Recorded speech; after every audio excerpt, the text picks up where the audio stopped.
अगर अभी तक आपने सोलापुर नामा को सब्सक्राइब नहीं किया है तो प्लीज अभी सब्सक्राइब करें। सिर्फ इलेक्शन में आके पतंग पतंग कहलाते कुरान के नाम पे वोट मांगना।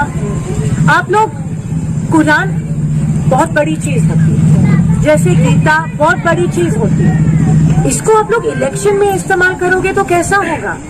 आप इतने बड़े कुरान को जो मोहम्मद पैगंबर ने हमको दिया, उसको आप मामूली इलेक्शन में काम इसका इस्तेमाल कर रहे हैं। इससे पता चलता है कि अमान के लोगों की सोच क्या है।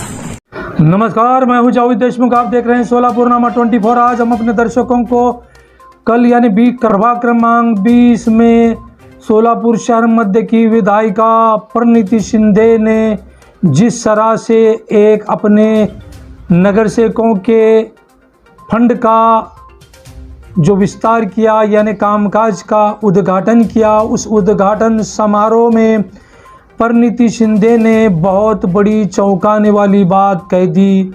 ये मुस्लिम समुदाय कभी हजम नहीं कर सकता।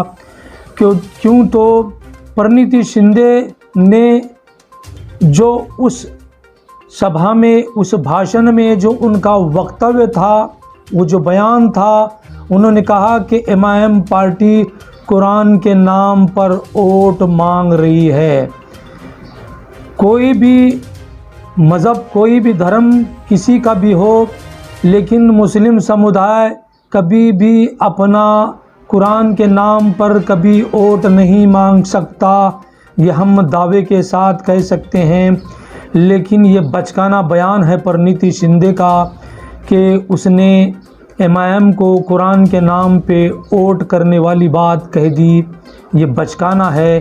वो महाराष्ट्र प्रदेश कांग्रेस की अध्यक्ष है, उस पर एक जिम्मेदारी है कि वो अपना बयान किस तरह से कहाँ पे दें।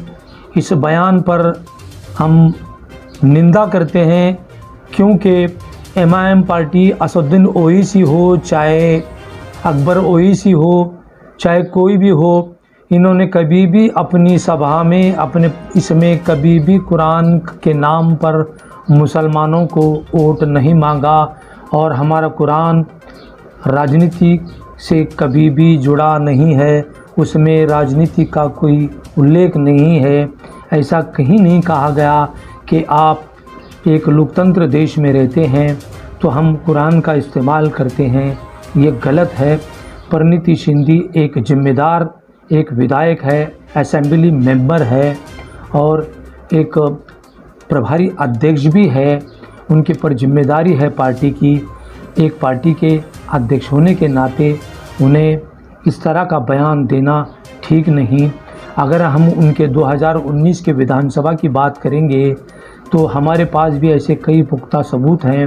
उन्होंने कितने मौलाना को, किसके घर में 12 मौलाना को 3-3 हज़ार रुपये देकर क्या पढ़वाया था, कि चुनाव जीत कर आने के लिए क्या कहा था। हम उस चीज़ को उजागर नहीं करना चाहते। ये तो अपनी अपनी आस्था और अपने अपने मन की बात होती है। लेकिन हमारे कुरान को आप किसी राजनीतिक मंच पर या किसी राजनीतिक पार्टी से न जोड़ें। कोई भी राजनीतिक पार्टी, एमआईएम के हम हितैषी नहीं, ना हम हिमायती हैं।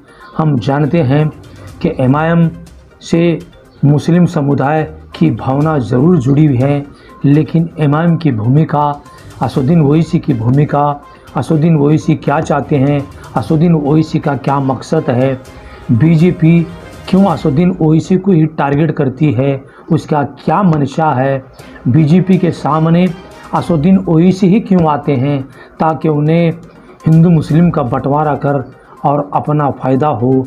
ये हम भी जानते हैं। मगर कुरान को आप इस तरह से सार्वजनिक मंच से न लें। हम आपसे विनम्रता से कहते हैं कि आप एक सुशील कुमार शिंदे की पुत्री हैं। आपके पिता 4 दशक तक सेकुलर विचारधारा से जुड़े हुए हैं। आपको इस बात के लिए ये बात कहना अशोभनीय है। हम चाहते हैं कि आप किसी तरह से भी, किसी भी मंच से कुरान का जिक्र न करें, क्योंकि एमआईएम क्या हमारा हिमायती नहीं, एमआईएम की हमारी कोई तरफदारी नहीं कर रहे हैं हम। लेकिन एमआईएम का कोई भी नेता, कोई भी आदमी कुरान का जिक्र नहीं करता। ये सोलापुरनामा हम अपने दर्शकों के सामने रखना चाहता है और उजागर करना चाहता है, और परिणीति शिंदे को इस बचकाना बयान को वापस लेना चाहिए।